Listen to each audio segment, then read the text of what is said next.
In the 20th century, coffee became more than a drink. It became an instrument of control. No longer just the fuel of revolutionaries or the luxuries of aristocrats, coffee was now a weapon, used by corporations, dictators, and foreign governments to maintain power, crush dissent, and prop up fragile economies.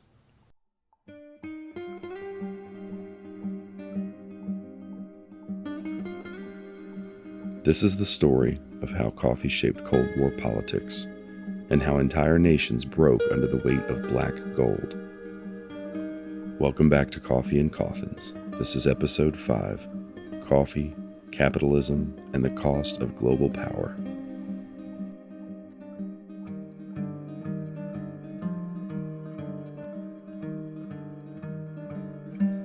Let's start in Guatemala, 1954.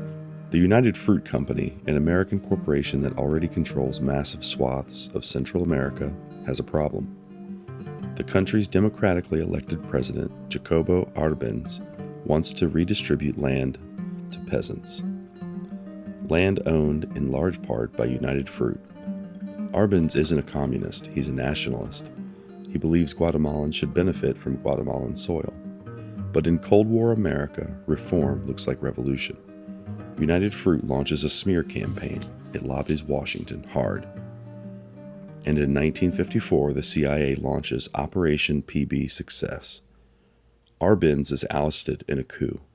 Guatemala descends into decades of civil war, death squads, and terror. And all the while, United Fruit and the American coffee companies tied to it maintain access to cheap labor and fertile land. Who orchestrated the coup? A man named Allen Dulles, then director of the CIA, and his brother, John Foster Dulles, U.S. Secretary of State. Both had ties, financial and legal, to United Fruit.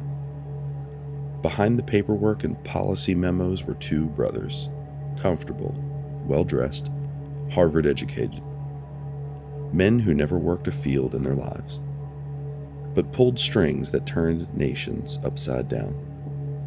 They drank coffee at boardroom tables, while others bled to produce it. And this wasn't just Guatemala. In El Salvador, the coffee oligarchy controlled 90% of the country's wealth by the 1970s. A few elite families known as the 14 families owned the land, the banks, and the government. When peasants organized to demand land reform and fair wages, they were met with death squads, funded both by Salvadorian elites and U.S. military aid. A civil war erupted. Over 75,000 people died. Many of them were farmers, many of them coffee workers. And through it all, Salvadoran coffee flowed steadily into American mugs. Meet Maxwell House. Not the man, the brand. Maxwell House became a household name in the U.S. by marketing coffee as a patriotic, clean, and all-American drink. But behind the branding was a relentless pursuit of cheap beans, mostly from Brazil, Colombia, and Central America. Executives knew about the labor conditions. They saw the reports. But the profit margins were just too good.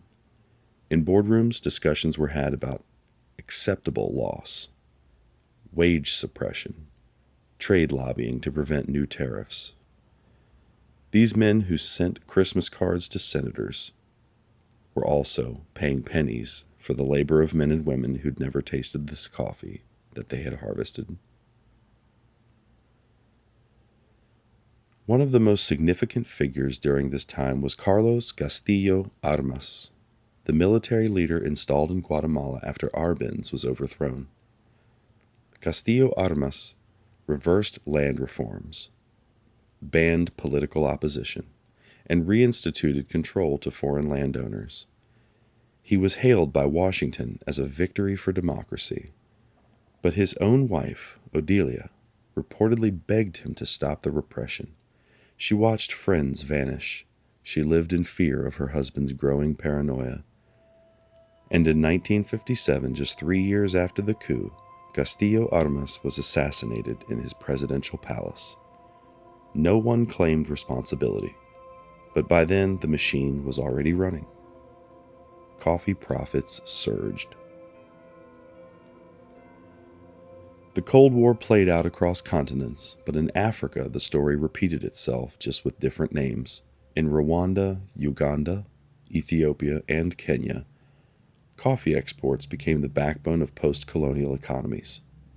Leaders who towed the Western economic line were rewarded with trade deals and development aid. Those who didn't, like Patrice Lumumba in the Congo, were removed, discredited, or assassinated. He was executed in 1961, his body dissolved in acid, and his country plunged into chaos for generations. Behind every macroeconomic strategy, every boardroom decision, were real people. Maria Elena, a Colombian picker, lost her son to a pesticide accident on a plantation owned by an international exporter. Musa, a Kenyan teenager, was recruited at 14 to work the harvest during what should have been his school years. Ana, in El Salvador, still carries shrapnel in her leg from a bombing raid near her family's coffee farm in 1982. They aren't in textbooks, they aren't in commercials, but they're in your cup. Coffee fueled colonialism. It bankrolled corporations. It gave Cold War powers an excuse to manipulate, overthrow, and control.